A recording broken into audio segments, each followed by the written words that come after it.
This is what happened to every Lost the Rookie character, starting off with Grace Sawyer. I know how much you love your son. I know you'd do anything to make him happy. But I've been down this road. I've stayed together for the kid, and it's a mistake. Grace Sawyer was not just another side character, she was John Nolan's past, and for a short time, his present too. They first met in college, where they fell in love. Years later, fate brought them back together, and for a moment, it felt like their story was about to be written again. Grace was not only beautiful, but also caring and smart. She worked as a doctor, saving lives every day. Nolan and Grace looked perfect together, and many fans believed she was the one for him. But in The Rookie, nothing is ever that simple. Nolan's world was filled with chaos, danger, and choices that pulled him in different directions. Grace had her own life, her own battles, and as much as they loved each other, their paths could not stay the same. Their relationship didn't end with hot debate or hate. It ended in silence and distance. This was the kind of goodbye that hurts more because it feels unfinished. Her last appearance was in season 2's finale. After that, she was gone. Nolan moved forward with Bailey, but Grace remains that chapter fans never forgot. The one who slipped away but could always return when nobody expects it. Pete Nolan. Hey, I love the shirt. Makes me look like a lumberjack. Hey, I know you. Nice to see you again. What's with the lecture face? Pete Nolan came into the story out of nowhere, and that is what made him so interesting. John Nolan spent most of his life not even knowing he had a half-brother. Then, in season 2, Pete showed up and changed the picture. Played by Pete Davidson, Pete brought a mix of awkward comedy and real heart into Nolan's world. He wasn't around for long, only 3 episodes, but he left an impression that fans still talk about. Pete was different from John in every way. He lived his own life far from Los Angeles, and he was not tied to the daily dangers of being a cop. That is why his visits felt special. They were short, but they reminded viewers that Nolan's life was bigger than just the badge. The problem is that Pete slowly disappeared. By season 4, his appearances stopped, and when Nolan's wedding came around in the 100th episode, Pete was nowhere to be seen. His absence was strange, and fans noticed. Still, Pete's story is not closed. He may live away, but he is family, and family has a way of showing up when least expected. His return would be more than welcome. Nick Armstrong. You know your problem, John.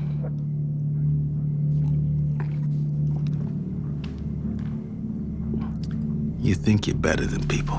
Nick Armstrong was one of those characters who fooled almost everyone. When he first showed up, he looked like a man Nolan could trust. He gave good advice and even stepped in during some of the toughest moments. For a while, Armstrong felt like a mentor, someone Nolan could lean on. Fans also believed in him, and that is why the truth cut so deep. By the end of season 2, everything changed. The charming, reliable Armstrong turned out to be tied to crime. His kindness was just a cover, and everything he did was part of a bigger game. Still, his story was not black and white. He risked his life to save Lucy when she was buried alive. That moment showed there was more to him than just being a villain, and it left fans confused about who he really was. In season 3, his story came to a brutal end. Armstrong was shot in front of Nolan as the gang he worked for decided to clean up their mess. His death left Nolan shaken. Wait! What the?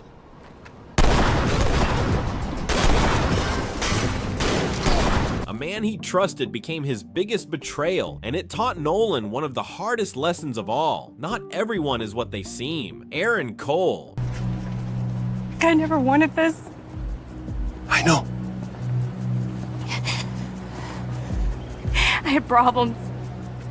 Aaron Cole was not around for long, but her story left a heavy mark. She trained in the same academy as Nolan, Lucy, and Jackson, which gave her an instant connection with the main group. She could have been their fellow, but her path turned dark, and it ended in one of the most tragic ways. Aaron was caught in the web of Nick Armstrong. She became the mole, the one inside the department who helped cover things up. She acted as the detective in charge of an investigation, and even ignored video footage that would have exposed her. It looked like she she turned against everyone, but the truth was much harder. Erin had debts. She was pressured by the Darians, and Serge made it clear she would die if she tried to walk away. Erin was stuck, trapped from all sides, and Armstrong took full advantage of that. In the Q word, the weight of it all finally crushed her, and you could see how broken she had become. She even turned the gun on herself, showing just how far she had fallen. But her end came at the hands of Armstrong. When Nolan wanted her to testify, Armstrong silenced her with a bullet. And that's how she got a sudden and cruel death. Ben McCree. Good for you. Is your professor hot? No comment. Oh, that's a yes. Oh, yeah, well, come sit down. We need to talk. Ben McCree was one of the very first faces we met in The Rookie. He was more than just a side character. He was John Nolan's college roommate, his old friend, and the person who gave him a place to stay when he first came to Los Angeles. While Nolan was chasing a brand new life as a rookie cop, Ben opened his guest house and gave him a home. Their friendship was real, and it kept Nolan connected to his older self. But as Nolan's life moved forward, Ben slowly faded from the picture. By season 3, Nolan had bought his own house, and that simple change was enough to push Ben out of the story. It made sense for Nolan, but it left fans wondering why his closest friend was no longer around. Ben was missing during Nolan's wedding too, which felt strange considering how important he once was in his life. After those early seasons, Ben simply slipped away. The show kept moving without him, but his story never felt closed. He's still out there, living his own life, but maybe one day we'll watch him walk back into Nolan's world again, because The Rookie is always full of surprises. Rosalind Dyer. That is disappointing. And now it is truly finished. No, I never showed you where the third burial site is.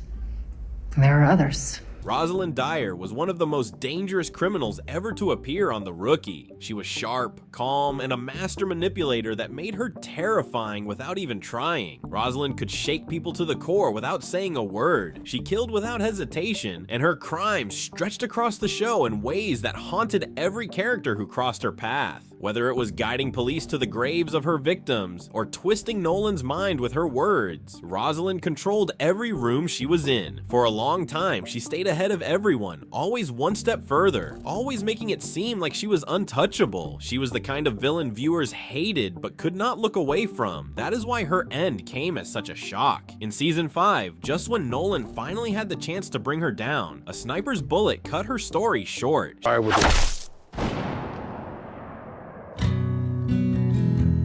She died before she could ever be dragged to prison. Her death left behind unanswered questions and unfinished business. But in the world of The Rookie, Rosalind's chapter is closed. Elroy Basso. Welcome to this little oasis, where I might add, it seems like no one is minding the store. Elroy Basso was one of the most unique guest characters in The Rookie. He was not a cop, not a criminal, but a crime scene cleaner who somehow stole every scene he was in. Played by Alan Tudyk, Elroy first showed up with his dark humor and strange way of dealing with death. He was not the type of man who cried or panicked. He cleaned blood, made jokes, and gave Nolan advice that was more honest than most people around him. That mix of comedy and truth made him stand out. Elroy's story took a softer turn when he started dating Nell Forrester, played by Sarah Rue. She was caring and warm, the complete opposite of him, yet somehow they worked together. Their relationship showed a different side of Elroy. Under all the weird jokes, there was a man who wanted love and comfort. Even though Elroy only appeared in 2 episodes, his presence left a strong mark. His last time on the show was in the season 4 finale. Since then, he has not been seen again, so there you have it. That's all for today. We'll be back soon with another The Rookie recap. Until then, subscribe to our channel, ring the bell icon, and stay tuned for more.